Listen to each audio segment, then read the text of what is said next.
Så vil jeg slå den første maske op ved at holde garnet sådan her. Folde det en gang over. Og tage den her tråd igennem den her løkke. Og stram til. Og så har jeg lavet den første maske.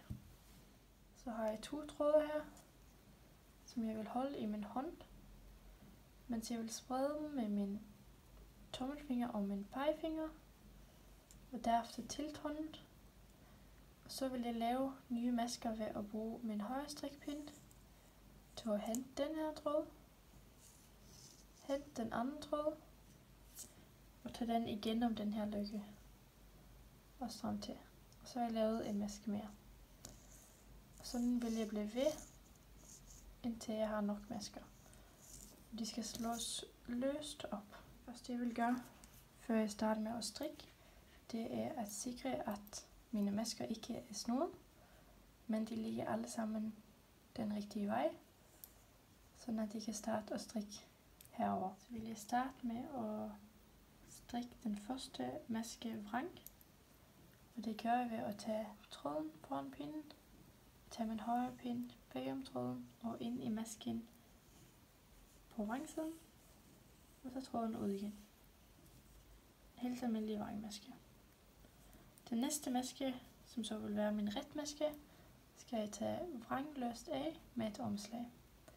Og det gør jeg ved at tage tråden foran pinden også, og tage pinden igennem masken vrang, men løfter den løst af. Så har jeg lavet et omslag og taget masken løst af. Den næste maske strikker jeg vrang. Og sådan bliver jeg ved at strikke anden hver maske vrang. Og tages løst af med et omslag. Jeg strikker en ret omgang med patent, som betyder, at de her enkeltmasker, som nu er en vrangmaske, de skal tages vrangløst af med et omslag. Og der bliver min ret patentmaske, som nu er masken med omslag, skal strikkes ret. Og sådan vil jeg repetere hele omgangen. Man skal altid huske, at når der er en enkelt maske, skal den tage vrangløst af med et omslag. Og når det er en dobbeltmaske, så skal den strikkes ret på ret omgang. Og på vrangomgangen, så kan man se, at det er de her vrangmasker, den her klump, der har et omslag. Det betyder, at den skal strikkes, og man skal strikke den vrang, fordi det er en vrangmaske.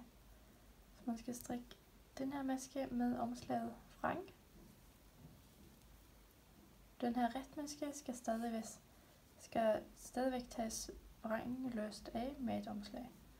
For enkeltmasken skal altid lave sådan der. Det er kun den her dobbeltmaske, altså en maske med et omslag, der skal strikkes vrang på vrangomgangen og ret på ret omgangen.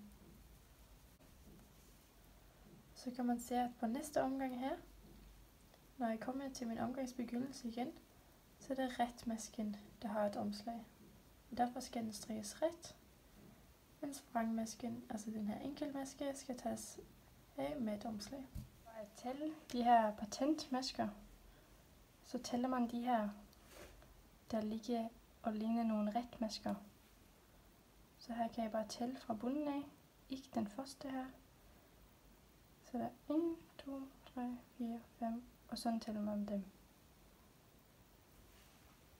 Når man skal se forskel på en ret og vrangomgang, så skal man kigge på den maske, der har et omslag. Så her, den her maske har ikke nogen omslag, og det er den her retmaske.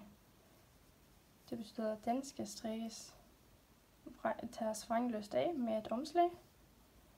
Og den næste maske, som så er dobbeltmasken, skal strikkes vrang, fordi den ligger på den her vrangmaske. Så altid når den her maske, der ligner en vrangmaske, har et omslag, så skal den strikkes vrang. Og når der så er den anden maske, altså den maske, der ligner en retmaske, har et omslag, så skal det strikkes ret. Nu skal jeg til at skifte farve, så jeg vil tage min anden farve her, og så vil jeg knytte den på min tråd ved at lave en løkke. Det gør jeg ved at tage den over på den her måde, og lave en løkke, som jeg strammer til. Og så vil jeg tage den her løkke helt ned ind til pinden på den anden tråd. Og så vil jeg begynde at strikke med den nye farve. Nu har jeg strikket en omgang, ret omgang, og jeg er nu på en vrang omgang. Og jeg vil bare strikke videre med den nye tråd, eller nye farve. Ligesom før. Og så kan jeg bagefter tage den her løkke op.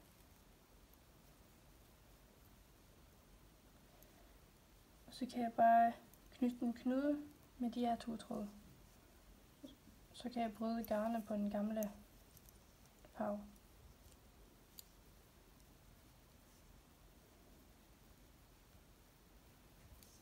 Så kan jeg nemlig bryde garnet på den her.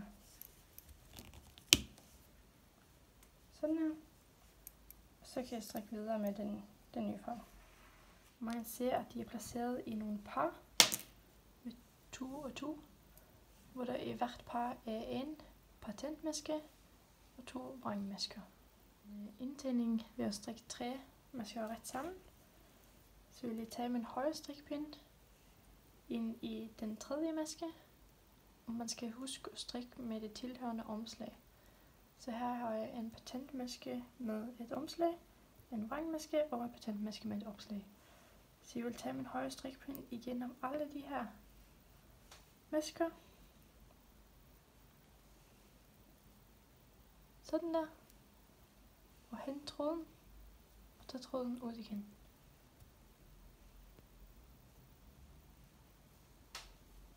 Sådan der. Så har man lavet en indtænding, hvor man har strikket 3 masker sammen. Det er indtændinger.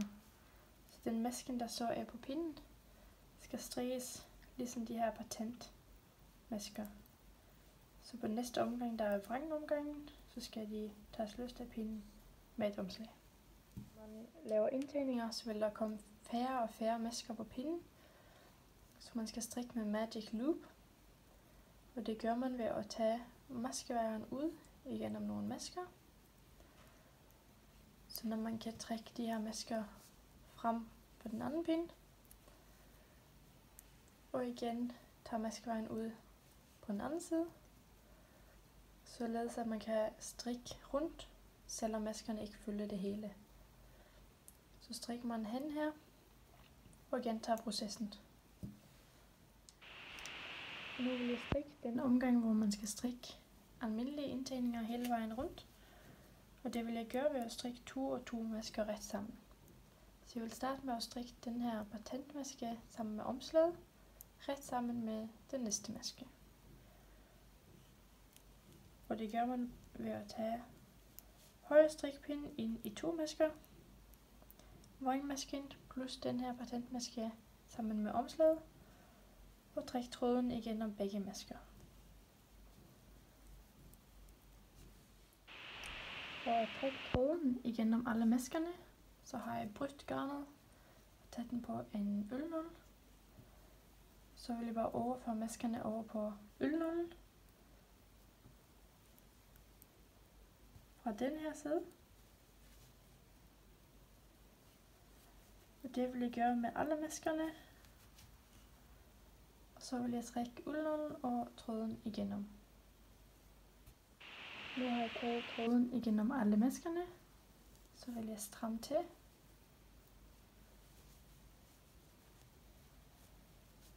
Sådan der.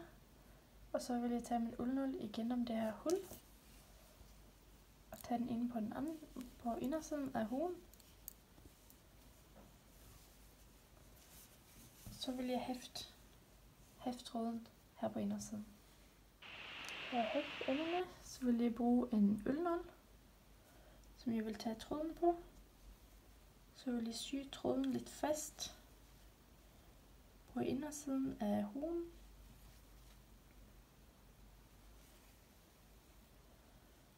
Jeg vil afslutte med at lave en løkke, som jeg tager tråden igennem 2 gange. Som jeg så vil stramme til. Og afslutte med en knude. Måske en mere.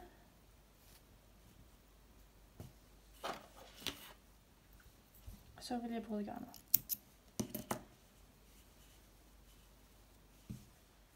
For at få det rigtige fold, så skal man først folde den første stribe op. Sådan her. Den skal foldes op til den her overgang mellem den 3. og den 4. stribe. Det skal den hele vejen rundt. Og derefter skal man folde den igen. I det fold i overgangen mellem de her 2.